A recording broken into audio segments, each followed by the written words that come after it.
Hello বন্ধুরা, কেমন আছো? আশা করি ভালো আছো, সুস্থ আছো। আমি অপরিতা। আজকে তোমাদের সাথে নতুন একটা ভিডিও নিয়ে কিন্তু আমি চলে এলাম। আজকে বানাবো আমি, এখানে দেখতে পাচ্ছ, শরবতি বেল। তো বেলটাকে আজকে শরবত বানাবো, তাই তোমাদের সাথে শেয়ার করে দিলাম আমি কিভাবে শরবত বানাই। আর তোমরা কিভাবে শরবত বানাও অবশ্যই কিন্তু আমাকে জানিও, যে তোমরা বেলের শরবত কিভাবে বানাও সেটা কিন্তু কমেন্টে জানাতে একদমই ভুলবে না।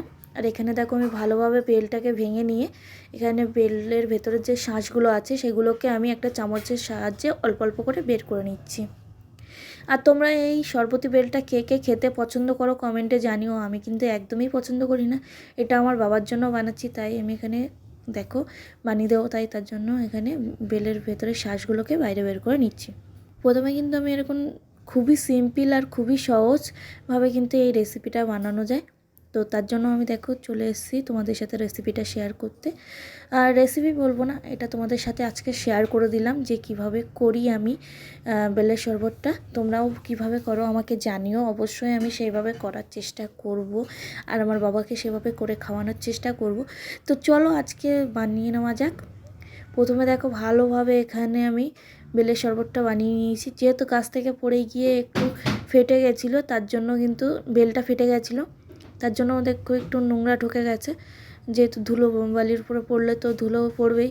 তো সেগুলো পরিষ্কার করে নিলাম, নিয়ে নিচ্ছি সাদা জল, পরিমাণ মতো জলটা নিয়ে নিচ্ছি। আমি একটু পাতলা টাইপের করব, যেহেতু আমার বাবা বেশি ঘন খেতে পছন্দ করে না শরবতি বেলটা, তার জন্য আমি একটু পাতলা করে নেবো। এখানে দেখো ভালোভাবে চটকে চটকে কিন্তু আমি এর ভেতরে নোদাগুলোকে বের করে নেবো, আর হাত দিয়ে দিয়ে ছেঁকে ছেঁকে এর বিচি বা শিকড়গুলোকে ফেলে দেবো। দেখো ভালোভাবে কিন্তু আমি হাত দিয়ে চটকে চটকে মেখে নিচ্ছি। এভাবে করলে বেশি ভালো হয়। আর এই বেলের উপকারিতা তো তোমরা সবাই কম বেশি জেনেছো, তো সেভাবে আর আমি কিছু বললাম না।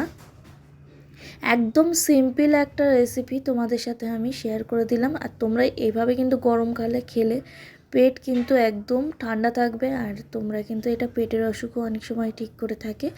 তো দেখো আমি এরকম হাত দিয়ে চেপে চেপে কিন্তু সব বিচিগুলো ফেলে দিচ্ছি এখান দিয়ে, ভালোভাবে পরিষ্কার করে নিয়ে এক এক করে এখানে ভালোভাবে পুরোটা পরিষ্কার করে নেব। তোমরা দেখতে পাচ্ছ আমি আলতো হাতে করে পরিষ্কার করে নিলাম। নিয়ে হাতটা ধুয়ে নিয়ে আমি এখানে দিয়ে দিচ্ছি পরিমাণ মতো চিনি। তোমরা চিনিটা কম বেশি নিজেদের আন্দাজ অনুযায়ী দিও। দিয়ে দিলাম সামান্য একটু কালো নুন, বিট নুন দিয়ে দিলাম। তোমরা নিজেদের পরিমাণ মতো নুনটা দিতেও পারো, আবার না দিতেও পারো বিট নুনটা। তোমরা চাইলে অনেকে এখানে টক দই ইউজ করতে পারো, আবার চাইলে না ইউজ করতেও পারো। আমার কাছে ছিল না, তাই আমি টক দইটা দিইনি এখানে। ভালোভাবে চিনিটা এখানে আমি গলিয়ে নিচ্ছি চামচ দিয়ে ঘুটে ঘুটে। তাহলেই রেডি আজকে আমার বেলের শরবত। তোমরা কিন্তু অবশ্যই একবার ট্রাই করে জানিও কেমন লাগলো আজকে ভিডিওটা। অবধি টাটা, বাই বাই।